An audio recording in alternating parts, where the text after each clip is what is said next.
கஸ்தூர்ராஜா சொன்னார் இல்லைங்களா, கஸ்தூர்ராஜா வந்து 40 வருஷமாக டைரக்ட் பண்ணி கஸ்தூர்ராஜாங்கிற பேரை நிலைநிறுத்த 40 வருஷம் ஆச்சு.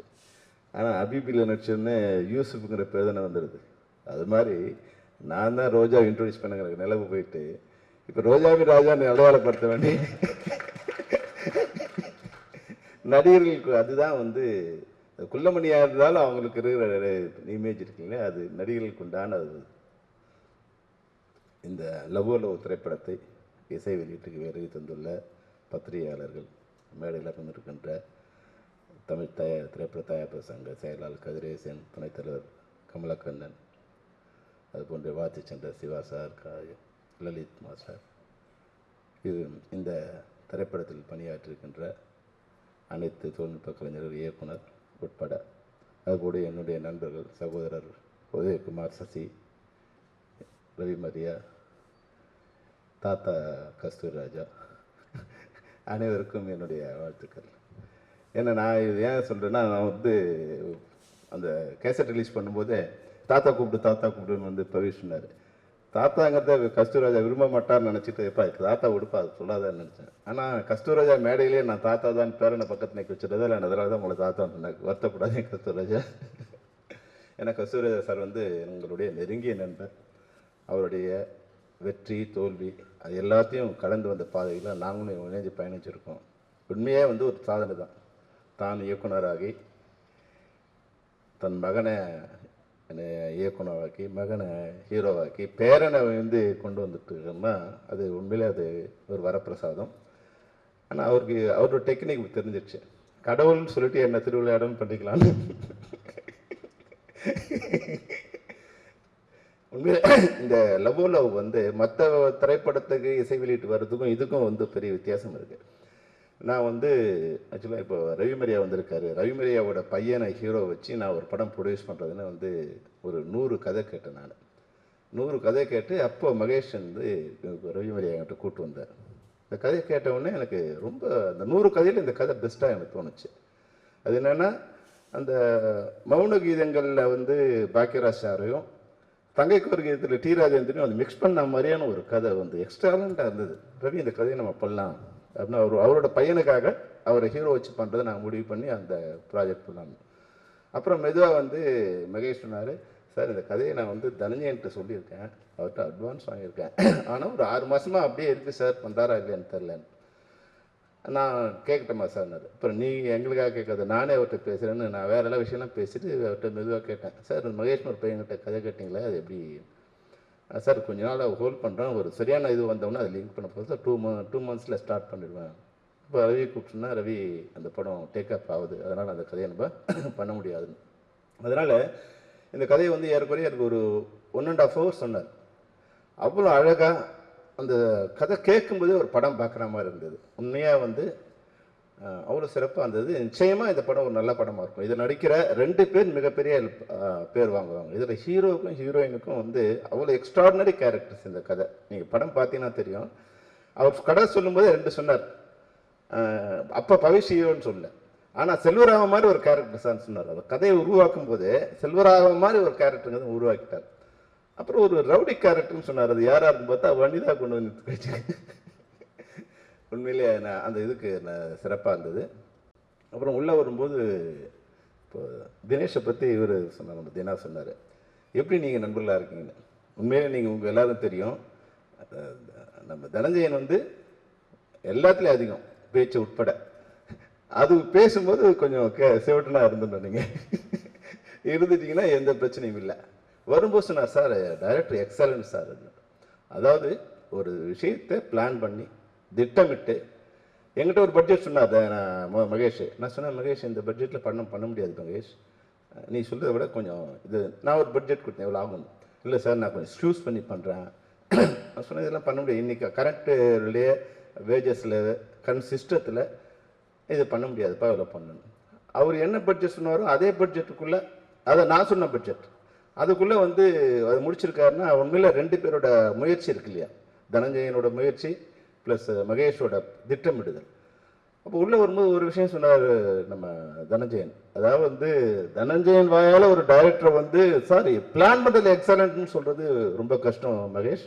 உண்மையாக வந்து நீங்கள் வந்து ஒரு கிரேட் சார். இந்த டைரக்டர் ரொம்ப கிரேட் சார். என்னென்ன நைட்னு போகுது அப்படின்னா 6 மணிக்குள்ளே என்ன எடுக்கணும், இந்த மிக செலவான விஷயங்களில் இப்போ ஸ்டடிக்காமோ கிம்போலோ இல்லை ரிச் மாடல்ஸ் இவங்களாம் வந்து அதிகமான செலவு வருதுன்னா முடிஞ்ச வரைக்கும் அவங்கள 5-6 மணிக்குள்ளே முடிச்சுட்டு அப்புறமா மீதி விஷயங்களை எடுக்கிறது. இது மாதிரி செலவு ஐட்டங்களை முதல்ல பண்ணுறது, அந்த பட்ஜெட்டுக்குள்ளே பண்ணுறது. இப்போ எத்தனை நாள் சொன்னாரோ அத்தனை நாளுக்குள்ளே அந்த படத்தை முடிக்கிறது. அப்போது ஒரு சரியான டைரக்டர் இருந்துட்டால் ஒரு ப்ரொடியூசருக்கு எந்த கஷ்டமும் இல்லைன்னு சொன்னார். அந்த ப்ரொடியூசருடைய வேலையை சரியான டைரக்டர் தேர்ந்தெடுக்கிறது தான்.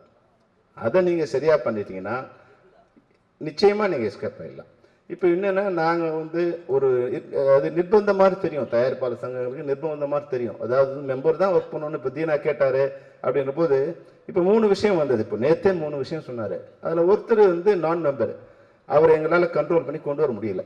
அப்போ தயாரிப்பாளருக்கும் நஷ்டம், அவரை எந்த அமைப்பும் கட்டுப்படுத்த முடியாது. அப்போது ஒரு ஆர்கனைஸ்டு செக்டராக இருக்கிறது எல்லாருக்கும் நல்லது. அந்த வகையில் இன்னைக்கு வந்து ஏற்கனவே ஒரு ஆர்கனைஸ் பண்ணுறதுக்கு இப்போ கமலக்கண்ணன் சொன்னார், நம்ம தனஞ்சயன் சொன்னார். அதாவது முன்னாடி திரைப்படங்களை வெளியிடுவதுங்கிறது தயாரிப்பாளரோட கண்ட்ரோல் கையில் இருந்தது.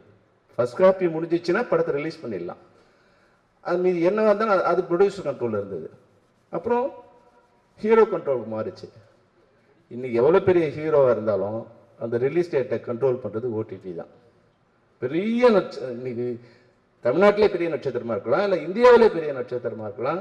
ஓடிடி இந்த மாதிரி சார் இந்த டேட்டில் நம்ம படம் வரணும், நாங்கள் இப்போ ரிலீஸ் பண்ண போகிறோம், நீங்கள் இந்த டேட்டில் ரிலீஸ் பண்ணால் தான் இதை பண்ண முடியும். அப்போ நீங்கள் சில சமயங்களில் ஃபர்ஸ்ட் காப்பி வந்து 6 மாதம் கழிச்சு கூட வந்து இன்றைக்கி படம் ரிலீஸ் பண்ண வேண்டிய கட்டாயத்தில் இன்றைக்கி இருக்கும்.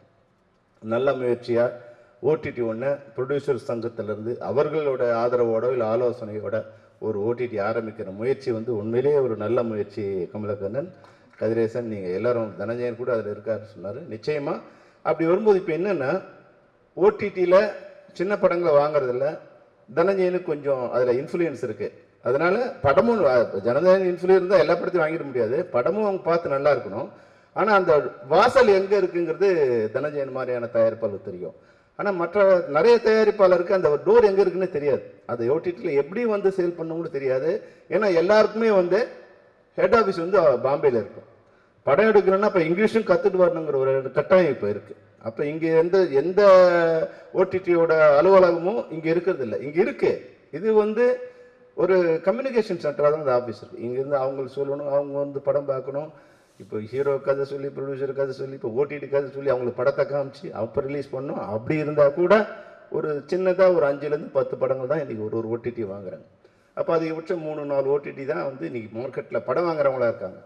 அப்படி பார்த்தீங்கன்னா கூட 30லேருந்து 40 படங்களை தான் அவங்களால வாங்க முடியும். ஆனால் நம்ம வந்து 250 படங்கள் ரிலீஸ் பண்ணோம். குறைஞ்சபட்சம் 200 படம் ஃப்ரீயாக கொடுத்தா கூட ஓடிடியில் வந்து வாங்கிறதுக்கு ஆள் இல்லாத சூழ்நிலையில் தான் இன்றைக்கி இருக்கும். ஆனால் அவங்க தான் டிசைட் பண்ணணும். அப்போ நிறைய படங்கள் வந்து இன்றைக்கி தேங்கி நிற்குது. அப்போ நீங்கள் ப்ரொடியூசர் கவுன்சிலோ ஆக்டிவ் ப்ரொடியூசர்ஸோ இல்லை வந்து அதனுடைய இல்லை அரசாங்கத்தோட உதவி பெற்றோ ஒரு வாரத்துக்கு ஒரு படம் வந்து ரிலீஸ் பண்ணுற மாதிரி தான் ஒரு 50 படங்களை வந்து சின்ன படங்களை நல்ல படங்களை ரிலீஸ் பண்ணக்கூடிய இது இருக்கும். அது வந்து ஆடியன்ஸுக்கு போய் சேரக்கூடிய வாய்ப்பு இருக்கும். நிச்சயமாக அந்த முயற்சி நல்ல முயற்சி. இந்த மேடையில் அதை நீங்கள் அனௌன்ஸ் பண்ண ரொம்ப பொருத்தமான விஷயம். ஏன்னா வந்து இன்னைக்கு இந்த படத்தை வந்து ஒரு தயாரிப்பாளர், நான் படத்தை வந்து வெற்றிகரமாக முடிச்சிட்டேன், பட்ஜெட்டுக்குள்ளே முடிச்சிட்டேன், ஓடிடி விற்றுட்டேன், தெலுங்கு விற்றுட்டேன், மியூசிக்கும் விற்றுட்டேங்கிறது தினேஷ் வந்து நிச்சயம் வந்து ஒரு வரப்பிரசாதம் தான். அதுபோல் வந்து பவிஷ் கூட வந்து நான் இப்போ பார்க்கும்போது ஒரு பூனை மாதிரி இருக்கார் சாஃப்டாக. ஆனால் உங்களுடைய ப்ரெசன்ஸ் வந்து ஸ்க்ரீனில் ரொம்ப அழகாக இருக்குது. அந்த ஜெய்ஜாண்டிகாருக்கு ரொம்ப வந்து ஒரு ஒரு ஒரு ஹீரோஸ் கேரக்டர் அதில் இருக்குது. ஆனால் ஒரு சின்ன விஷயம்னா கொஞ்சம் கான்ஷியஸ் இடங்கள் இருக்குது, பாடி லாங்குவேஜ் இருக்குது. அது உள்ளது நீங்கள் படம் பாருங்கள், துள்ளுவதை எல்லாமே பாருங்கள், உங்களை விட 100 மடங்கு கம்மியாக இருப்பார் வந்து தனுஷ். ஆனால் அந்த கான்ஃபிடென்ஸ் வந்து 1000 மடங்கு அதிகமாக இருக்கும். அது ரஜினிகாந்த் சாருக்கு என்ன கான்ஃபிடன்ஸ் இருக்கும் அந்த கான்ஃபிடன்ஸ் ஃபர்ஸ்ட் படத்துலேயே வந்து அந்த இது இருக்கும். ஆனால் அவர் பாடி வேறு மாதிரி இருக்கும். உங்கள் பாடி எல்லாம் ரொம்ப அழகாக இருக்குது. சில இடங்களில் வந்து அந்த இது கான்ஷியஸ்னஸ் இருக்குது. அதாவது பாடியில் நடிக்கிறீங்க, ஆடுறீங்க, மைண்டு வந்து ஒரு சின்ன கான்ஷியஸ் இருக்குது. அது வந்து ஸ்க்ரீனில் வரும்போது, க்ளோஸ்அப்ஸில் வரும்போது அது ஸ்க்ரீனில் பெருசாக தெரியும். ஆனாலும் வந்து பியூட்டிஃபுல்லாக இருக்கீங்க. அந்த ஸ்காங்கில் நீங்கள் உங்களோட ஆட்டம் வந்து பார்க்கும்போது ஒரு உண்மையில் தனுஷ் சாரை, இப்போ இருக்கிற தனுஷ் சாரை பார்க்குற மாதிரி இருக்குது. உண்மையில் எங்கள் தாத்தா சொன்ன மாதிரி நான் கூட இப்போ தனுஷை மீட் பண்ணேன். இவ்வளோ உயரத்துக்கு வந்த பிறகு கூட சினிமாவை தவிர வேறு எதுவுமே அவர் வீட்டுக்கு போனால் அது ஒரு கோயில் மாதிரி இருக்குது. கோயில் அந்த இது வந்து மந்திரம் ஓதுற மாதிரி ஓதிக்கிட்டே இருக்கு. அங்கே உட்காந்துருக்காரு. அவர் சினிமாவை தவிர வேறு யாருமே அங்கே இல்லை. சினிமா பேசுனா சினிமாவை தவிர வேறு எதுவும் பேசுறது இல்லை அப்படிங்கிற மாதிரி அந்த ஒரு தவ வாழ்க்கை மாதிரி இவங்க தனுஷ் இருக்கார். அதுபோல் நீங்களும் இருக்கணும். உங்களை நிறைய பேர் சொன்னாங்க. இப்போது நடிகர்கள் வந்து முன்னாடி மக்களோட நெருக்கமாக இருந்தாங்க. அப்போ மக்களுக்கு அவங்க மேலே ஒரு அன்பு இருந்தது. நம்ம அந்த படங்களை பார்த்தாங்க. இப்போது நடிகர்கள் வந்து ஒரு வட்டம் போட்டுக்கிட்டாங்க. ஒரு பவுன்சர்ஸ் வச்சு வட்டம் போட்டுக்கிட்டாங்க. முதல்ல ஆடியன்ஸுக்கிட்டேருந்து ஒரு வட்டம் போட்டுக்கிட்டாங்க. அப்புறம் டெக்னீஷியன்ஸ் டைரக்டர்கிட்டேருந்தே ஒரு வட்டம் போட்டுக்கிட்டாங்க. அவங்க வந்து அந்த பவுன்சர்ஸ் நடுவிலே இருப்பாங்க.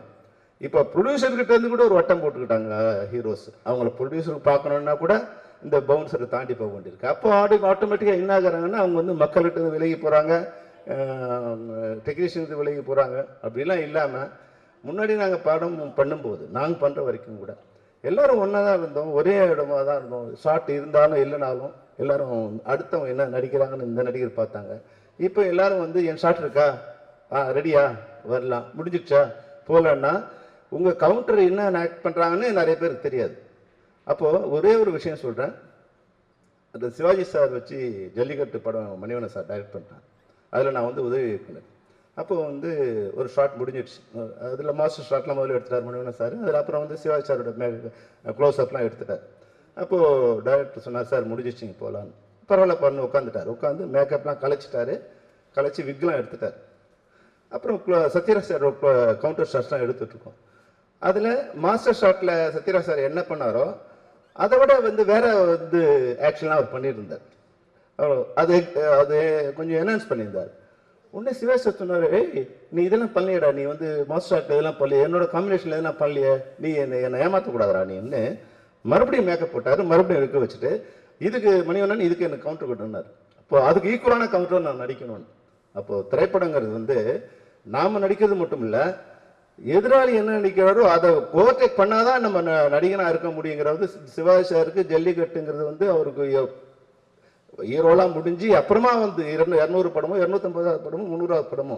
ஆனால் அந்த படத்தில் கூட அந்த மொத்த சீன்லையும் என்ன நடிக்குது, என்ன நடக்குது, தான் எப்படி நடிக்கணுங்கிறதோட இருந்தால் தான் இன்னைக்கு வரைக்கும் நடிக்க தருக மாட்டார். அதனால் வர இன்னைக்கு உங்களை மாதிரி இளைஞர்கள் இப்போ இருக்கிறவங்க நான் அட்வைஸ் பண்ணுற இதில் இல்லை, அது அட்வைஸாக எடுத்துக்காதீங்க. ஏன்னா அட்வைஸ் பண்ணால் பிடிக்காதுன்னு தனஞ்சயன் சொன்னார். அது உண்மையை கூட தான். என்னுடைய மகளுக்கே நான் அட்வைஸ் பண்ணுறது இல்லை, நான் கேட்கறதில்ல, நானும் பண்ணுறதில்லை. அதனால் உங்களுக்கும் நான் பண்ணுறதில்லை. ஆனால் உண்மையான எங்களுடைய கருத்தை நான் வந்து இந்த மேடையில் சொல்கிறது காரணம் என்னன்னா, இதுதான் இப்போது இருக்குது. இந்த தன்மை மாறிடுச்சுன்னா ஒரு குடும்பமாக சினிமா மாறிச்சுனா. இப்போ இன்னைக்கு ஏன் நீங்கள் எல்லோரும் இந்த மேடையில் இருக்கீங்கன்னா, இந்த திரைப்படம் ஒரு குடும்பமாக இருக்குது. திரைப்பட தொழில்நுட்ப கலைஞரும் தயாரிப்பாளரும் எல்லோரும் ஒரு குடும்பமாக இருக்கீங்க. தயாரிப்பாளரும் இன்னைக்கு வந்து படம் உள்ளே வரும்போது sir is the best director, என்ன பிளான் பண்ணாரோ அப்படி எடுத்தாருன்னு வந்து சொல்கிற அளவுக்கு நீங்கள் ஒரு குடும்பமாக இருக்கீங்க. அது எப்படி நடந்ததுன்னா, தயாரிப்பாளர் சொல்கிறத டைரக்டர் கேட்டார், டைரக்டர் சொல்கிறத நீங்களாம் கேட்டீங்க. அதனால தான் இது நடந்தது. யார் சொல்கிறதையும் யாரும் கேட்க மாட்டோம் அப்படின்னு நிலைமை வந்தால் டெஃபினட்டாக இண்டஸ்ட்ரியும் யார் பேச்சும் கேட்காம அது இஷ்டத்துக்கு போயிட்டே இருக்கும். அந்த வகையில் இந்த படம் நிச்சயமாக ஒரு நல்ல படம். அது பார்க்கும்போது தெரியும். ஸ்க்ரீனில் வந்து டெஃபினட்டாக மகேஷ் வந்து என்ன கதையை சொன்னாரோ அவ்வளோ அழகாக இருக்கிறார். கதை உண்மையிலே எக்ஸ்ட்ராடினரி சப்ஜெக்ட். அது இது நிச்சயமாக வியாபாரம் ஆனது மட்டும் இல்லை, இது ஒரு வெற்றி படமும் அமையுங்கிறது எனக்கு அந்த சந்தேகம் இல்லை. இந்த திரைப்படத்தில் நடித்த ஹீரோயின் உட்பட ஹீரோயின் கூட வந்து டெஃபினட்டாக you will get a bright future because it's a fantastic character for your lifetime character. So you will get the bright future. Wish you all the best for everybody. Wish you all the best. Thank you.